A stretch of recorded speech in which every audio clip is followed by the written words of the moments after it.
Hello. Today I'd like to introduce you to Plickers, a tool for real-time audience assessment, similar to iClickers or Kahoot.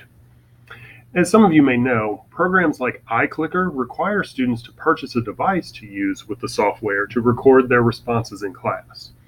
Other tools, like Kahoot, require students to use their own mobile devices to respond, and that can present two problems. Number one, some students may not have a smartphone or a tablet to use in class, and number two, if they do, we all know that the phones are out more than we'd probably like them to be.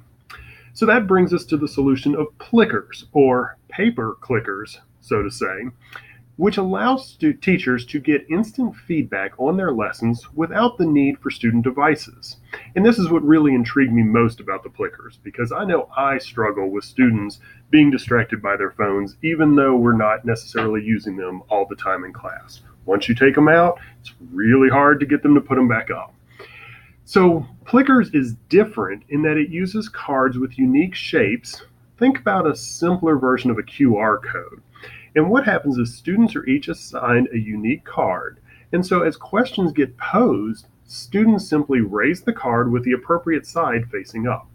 The teacher then scans the room with the Plickers app, which is available through either the Apple iStore or App Store as we see here, or through the Google Play for those of you using Android. And as the teacher scans the room, the app automatically registers the answers.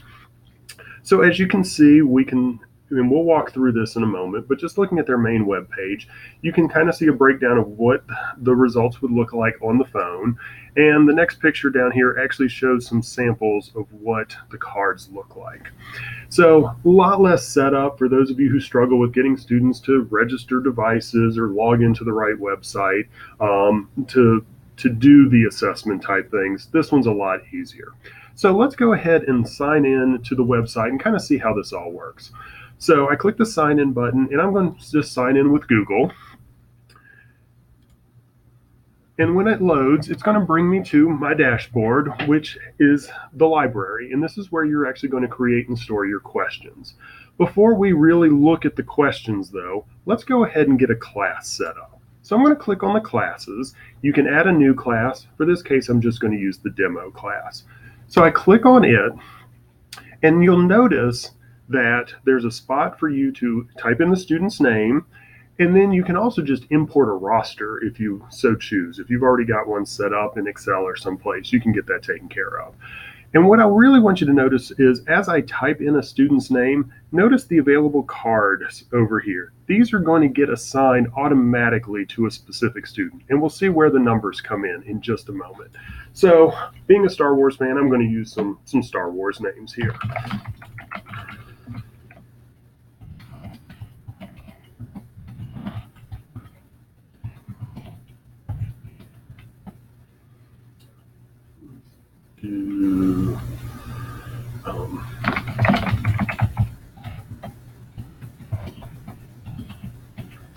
All right, so I'm going to create about 6 students, and now you'll notice that each of those got assigned a specific card number.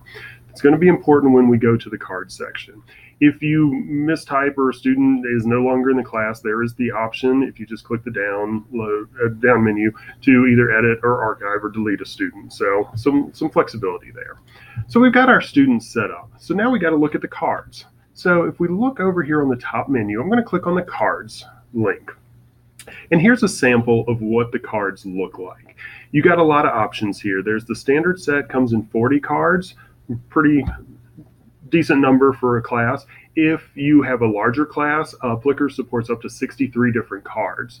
And then you also have large font and large cards if for some reason you need better visuals or students can't quite read the letters and numbers on there. You can get those size fonts as well. So it's a simple PDF that you can download, print out yourself, and distribute to the students, as we see here. Or if we saw on the previous page, click back to it real quick, you can even buy laminated versions already on Amazon. Or, as I'm planning to do, just use this myself and probably do my own laminate for it. Real quick look at the icons here. So you'll see there are 2 on the page, and if you'll notice, there's a number on each corner of the symbol. That's the number that you know goes to the student that was assigned number 1. And then you'll see an A, a B, a C, or a D. That's going to correspond to the right answer. So there's number 1, number 2, so on and so forth, all the way down to number 40. So you would just go print these out, split them up, and distribute them to your students. So let's go back here and look at our library, because we have the cards, we know which students get which cards, and now we need to have questions. So I'm going to, teaching a college success course, we have a unit on USM history and athletics just to get students excited. And so I've created one question already. Who was the first Southern Miss football player to be elected to the National Football Hall of Fame? You see we've got 4 choices here, and the right answer is circled right here. I'm going to create one more question. And to show you one other feature, this athlete won 3 medals at the Olympic Games. And I need to be a little bit more specific. This former USM athlete won 3 medals at the Olympic Games. And so we're going to type a couple of answers here, all of who are athletes and former athletes at USM.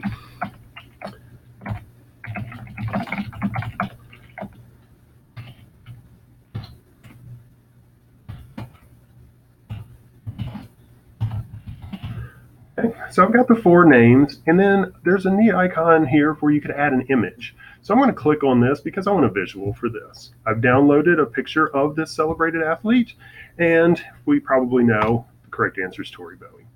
So I'm going to save that one as well, and I've got 2 questions now. So what I need to do with these is I need to add these to our queue. And so there's a button on here, right up toward the bottom. Then we'll click Add to Queue, and we're going to select the demo class because that's the one that has a roster. So I'm going to put both of those in here in the order that I want them asked. So they're already queued up. So now what you'll do, you've got your class, you've handed out your cards, you've got your questions. For the class itself, in the classroom environment, you would click on the live view for the course. And you see live view ready. Here's where you will then use your app that you've downloaded to choose your course and a question.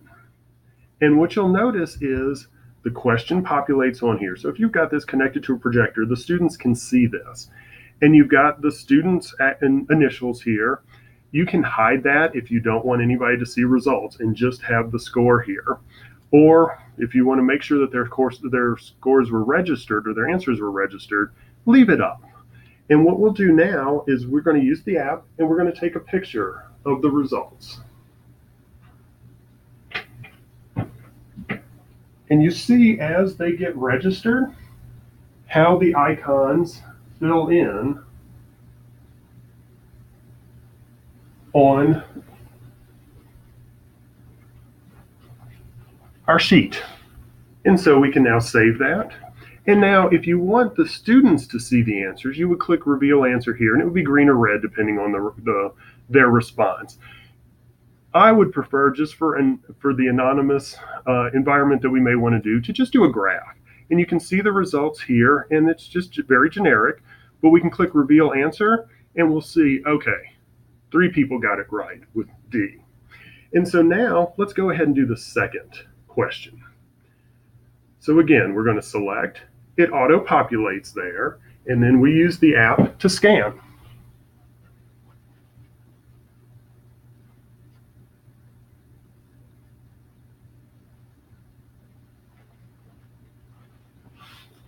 And once again, we've got our choices. In this case, since we're protected, none of these students actually exist here, we're going to just reveal the answer here to see. And you can see how it's coded. So you've got that saved. Those are our answers. And then you can go to your reports and kind of check out the score sheet. You choose your class, you choose your date, you choose Apply. And there you see color-coded scores, answers, lots of ways for you to sort your information and use this in your grading. So again, I find Plickers to be a nice alternative for those students who either may not have the technology or you just want to keep the technology of their mobile phones out of the classroom. I hope you've enjoyed this presentation. Thank you.